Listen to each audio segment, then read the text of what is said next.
जय हिंद दोस्तों, मेरा नाम है अनिरुद्ध और मैं आप सभी का स्वागत करता हूं इंडिया डिकोडेड पर। दोस्तों, अमेरिका के साथ चल रही ट्रेड टॉक्स में इंडिया ने फाइनली टेबल्स को अमेरिका के खिलाफ टर्न कर दिया है। दो बड़ी डेवलपमेंट्स हैं जो कि सामने आई हैं, ध्यान से देखिए। एक तरफ जो अमेरिका के साथ भारतीय नौसेना की जो हमारी बहुत ही मेजर पोसाइडन एयरक्राफ्ट्स को प्रोक्योर करने की जो डील चल रही थी, उस पर्टिकुलर डील को इंडिया के द्वारा हॉल्ट कर दिया गया है, एक बार के लिए पॉज कर दिया गया है, कहते हुए कि अगर आपने इसमें प्राइस को कम नहीं किया तो हम लोग ये वाली डील आपके साथ आगे कंटिन्यू नहीं करेंगे। ये वाली खबर आप यहां पे देख सकते हैं, ये कल रात को ही सामने आई है। और दोस्तों, दूसरी तरफ इंडिया ने, क्योंकि हमारी जो ट्रेड टॉक्स में बातचीत चल रही है वो ऑलमोस्ट अपने कंक्लूसिव लेवल्स पे चल रही हैं, वहां पर भी इंडिया ने क्लियर कट अमेरिका को अपना फाइनल प्रपोजल ऑफर कर दिया है। प्रपोजल भी ध्यान से देखिए। इंडिया ने कहा कि जो अभी फिलहाल आपने भारत के ऊपर 50% के टैरिफ्स को लगाया हुआ है, उसको कम करके 25 नहीं, 20 नहीं, सीधा 15% के टैरिफ्स पे लाया जाए। जो आपने रशियन ऑयल को खरीदने के लिए हमारे ऊपर पेनल्टी लगाई है, उस पेनल्टी को रिमूव किया जाए और एग्रीकल्चर को लेके किसी प्रकार की बातचीत हम लोग नहीं करेंगे। और दोस्तों, ये दोनों ही चीज़ें इंडिया बेसिकली इसको साथ में जानबूझ के कर रहा है, सो दैट हमारी जो बार्गेनिंग पावर है ट्रेड टॉक्स में वो बरकरार बनी रहे। ऑलमोस्ट सिमिलर तरह का जो तरीका था इंडिया ने अगस्त के महीने में भी अपनाया था। आपको याद होगा, जब 7 अगस्त को अमेरिका के द्वारा ऐलान किया गया था कि वो इंडिया के ऊपर लगने वाले टैरिफ को 25 से बढ़ाकर 50% करने वाले हैं, तब भी इंडिया की मिनिस्ट्री ऑफ डिफेंस ने क्लियर कट बोल दिया था कि हम लोग आपके साथ जो इंडियन नेवी को लेके जो डील चल रही है उसमें प्रोक्योरमेंट को आगे नहीं बढ़ाएंगे। ये भी आप यहां पे देख सकते हैं, यहां पर भी देख सकते हैं। और अब चूंकि एक बार फिर से वो बातचीत अपने कंक्लूसिव लेवल्स पे पहुंच चुकी है, तो वंस अगेन इंडिया वही वाले मास्टर स्ट्रोक को फिर से ले आया है कि अगर आपने ट्रेड टॉक्स में जो टैरिफ्स है उनको कम नहीं किया, अगर आपने पोसाइडन एयरक्राफ्ट के दाम को कम नहीं किया, तो हम लोग आपके साथ इस डिफेंस डील में आगे बढ़ने ही नहीं वाले हैं। इन दोनों ही डेवलपमेंट्स के बारे में चर्चा करेंगे।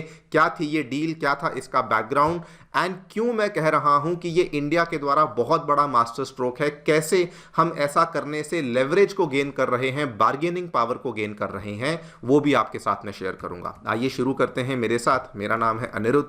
यदि आप लोग हमें फॉलो करना चाहते हैं तो दिए गए टेलीग्राम चैनल्स के माध्यम से, व्हाट्सएप चैनल के माध्यम से भी फॉलो कर सकते हैं। अगर आपको हमारी वीडियोस पसंद आती हैं तो दिए गए QR कोड के माध्यम से हमें सपोर्ट भी कर सकते हैं। ऑलराइट, थोड़ा सा आपको बैकग्राउंड बता देता हूं।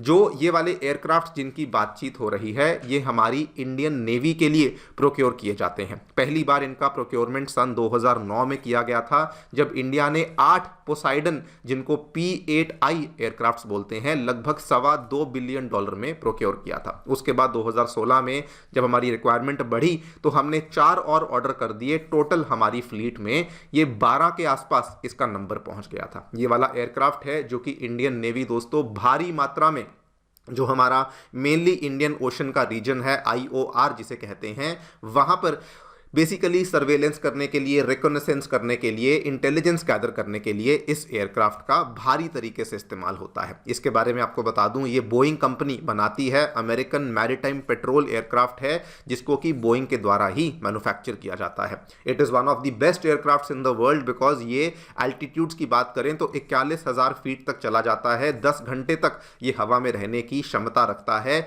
और इसीलिए जो बड़े बड़े जो समुद्री इलाके होते हैं वहां पर ये बहुत देर तक हवा में रह भी सकता है। एंड ऑल्सो आपको बता दूं, क्रूशियल है इंडियन नेवी के लिए, बिकॉज हमारे जो बेसिस हैं INS रजाली, INS हंसा, ये वहां से 12 के 12 को हम लोग अच्छे तरीके से ऑपरेट भी करते आ रहे हैं। रिसेंटली लेकिन क्या हुआ, 2021 में इंडिया ने फिर से इस चीज की जब डिमांड रखी कि हमें 6 और ऐसे एयरक्राफ्ट की आवश्यकता है, अमेरिका ने 2021 में इस प्रपोजल को एक्सेप्ट कर लिया। कहा कि ठीक है, हम आपको देने के लिए तैयार हैं। इसकी जो कॉस्टिंग होगी वो $2.4 बिलियन के आसपास की कॉस्टिंग हम रखने वाले हैं। लेकिन दोस्तों, अब क्या होता है, 2025 में जब इनकी डिलीवरी की बात आती है तो अमेरिका बोलता है कि क्योंकि बहुत सारी सप्लाई चेन डिसरप्शंस हो गई हैं, क्योंकि महंगाई हो गई है, तो दाम को अमेरिका 2.4 बिलियन से बढ़ा करके सीधा $3.6 बिलियन पे ले जाता है, मतलब कि सीधा सीधा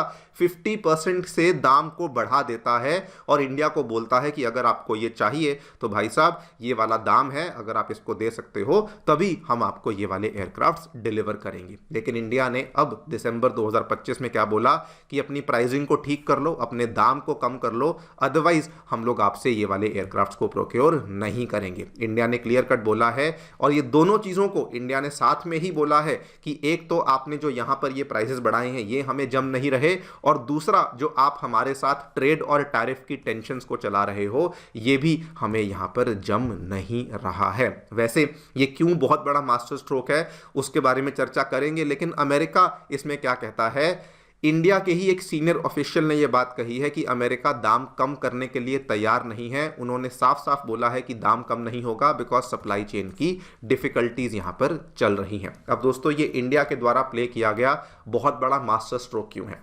देखिए, इंडियन नेवी के लिए ये वाले जो एयरक्राफ्ट्स हैं इनकी प्रोक्योरमेंट थोड़ी नहीं बहुत ज़्यादा क्रूशियल है इंडिया और इंडियन नेवी दोनों के लिए।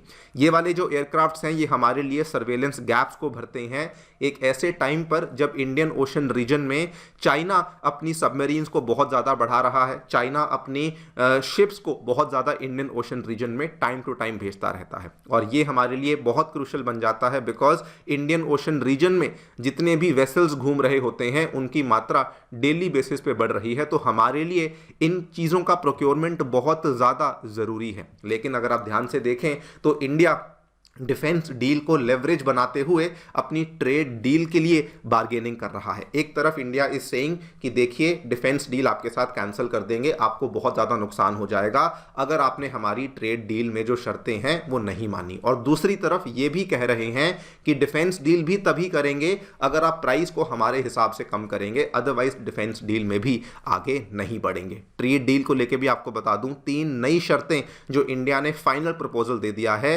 50% से कम करके टैरिफ को 15% पे लाया जाए। ये 15% का टैरिफ अमेरिका ने केवल यूरोप के लिए रखा है, इंडिया ने सेम चीज़ की डिमांड करी है। दूसरा, रशियन ऑयल को लेके जो पेनल्टी लगाई है वो सारी की सारी पेनल्टीज को खत्म किया जाए। तीसरा, एग्रीकल्चर को लेके किसी प्रकार की बातचीत नहीं होगी।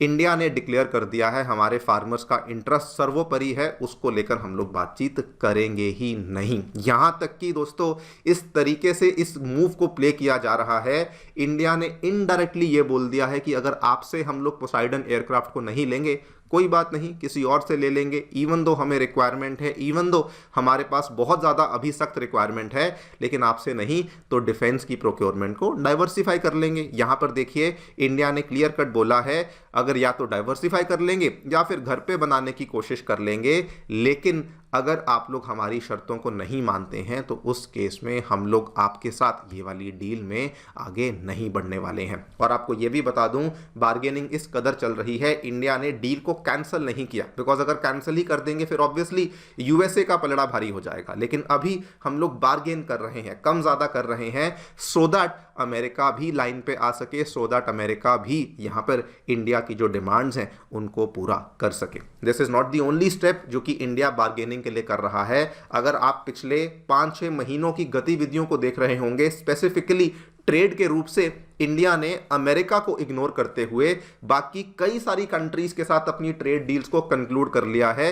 स्पेशली यूके की ट्रेड डील जो कि ना जाने कितने लंबे टाइम से पेंडिंग चल रही थी उसको भी कंक्लूड कर लिया है, पेरू के साथ कंक्लूड कर लिया है, ओमान के साथ तो जस्ट अभी 10 दिन पहले, न्यूजीलैंड के साथ जस्ट अभी 1 हफ्ता पहले ट्रेड डील को कंक्लूड किया गया है। यूरोपियन यूनियन के साथ भी हमारी ट्रेड डील बहुत ही फॉरवर्ड स्टेजेस पे चल रही है, जो चीज़ें अगेन अमेरिका को बहुत परेशान करती हैं कि ये भारत बाकी सबके साथ तो डील कर रहा है लेकिन हमारे साथ यहाँ पे डील क्यों नहीं कर रहा। तो ये सारा का सारा एक तरीके से इकोसिस्टम ऐसा क्रिएट किया जा रहा है इंडिया के द्वारा कि हम लोग ऐसी ऐसी चीज़ें कर रहे हैं अमेरिका को दिखाने के लिए वी डोंट नीड यू, लेकिन at the same time bargaining करने के टाइम पर हम लोग जो है अपनी डिमांड्स भी सामने रख रहे हैं। देखते हैं आगे चलकर क्या होता है। आप लोग जो भी सोचते हैं डेफिनेटली बताएं कमेंट सेक्शन में। Thank you so much for listening, stay tuned and stay safe.